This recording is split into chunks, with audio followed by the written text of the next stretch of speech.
You have to hand it to Kia. From very humble roots, it has improved its cars significantly. Some of its strategies have been questionable. The K900 luxury sedan doesn't make a lot of sense.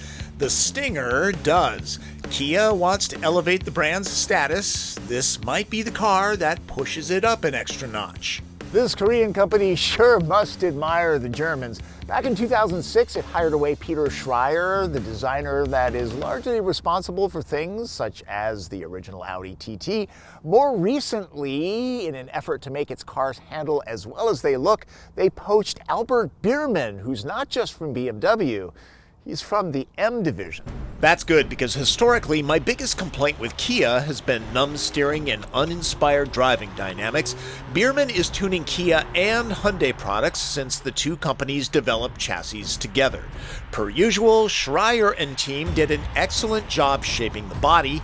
Think of it as a leaner, meaner Optima with rear or all-wheel drive. Even the key, with its trigger lock button, looks good. The only element I question is this, which looks like an afterthought to my eye. Most of the vents and gills are functional. These, however, are not. Enthusiasts, you can sell Stinger to your significant other as both stylish and practical because it's a hatchback. Engineering-wise, Kia used a big ring of ultra-high-strength steel here to eliminate the structural flex that occurs when going with a giant door in back. That will allow you to take a Schwinn, maybe two, without removing the wheels. With 4 people riding in the Stinger, the trunk isn't half bad, matching most mid-size sedans at 6 packs of the 2-ply. But really, you want to know about the driving experience, right? Stinger is not lacking in the thrust department. There's a slight lag on takeoff. And then boom, you're up to 60 miles an hour in about 4.5 seconds. This car has plenty of power for passing on 2-lane roads. You'll want to ditch the main highway for something a little more curvy, since Mr. Biermann and company took their jobs very seriously.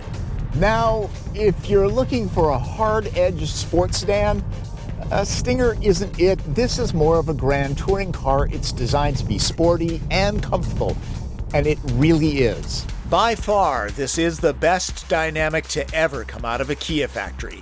There are 2 engines. Base Stingers are moved by a 2-liter 4-cylinder with a twin-scroll turbocharger. I am driving the top-end all-wheel drive GT2 model with a 3.3-liter twin-turbo V6 stuffed in the front. It gives right feet 365 horsepower and 376 pound-feet of torque to play with.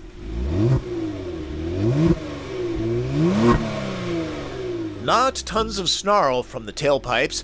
Taking care of cog swaps is an 8-speed automatic and, as you'd imagine, paddles for manual shifts. Not only are there the expected drive modes, there's a setting to tailor the dynamic to your particular liking. All sorts of important things can be monitored here. The suspension is adjustable on GT1 and 2. There are Brembo brakes front and rear. Kia hasn't missed a trick here.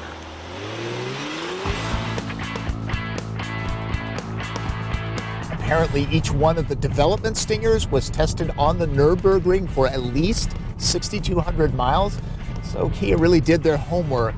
Again, this is not an M3 and not meant to be one. Consider the Stinger a performance car for the real world, one that's happy to be a daily driver. This is a moderately quiet vehicle. If you want an isolation chamber, go with a Lexus or Buick.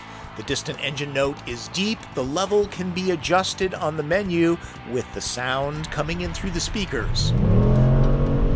That gauge cluster even has a G-force meter, but you'll want to keep your eyes on the road. Apparently, Kia tested the brakes in the Austrian Alps. They work very well. You want to mess with your passengers? That'll do it. Left alone to do its own thing, the automatic transmission has very smooth, quick gear shifts, but in manual mode using the paddles, it can be a little sluggish. I drove from Seattle to Portland, Oregon, which is about 400 miles round trip.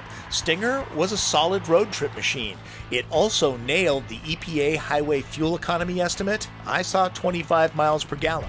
Stinger feels like a proper GT car, very planted, solid, it's fun to drive, and it feels like a rear-wheel drive car, even though this is an all-wheel drive model. The system has both active and brake torque vectoring. It can send up to 80% of the power to the back wheels.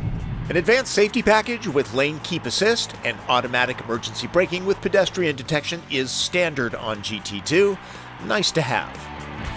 Drivers will be doing their business in a very nicely trimmed cockpit with a few cues reminiscent of BMW.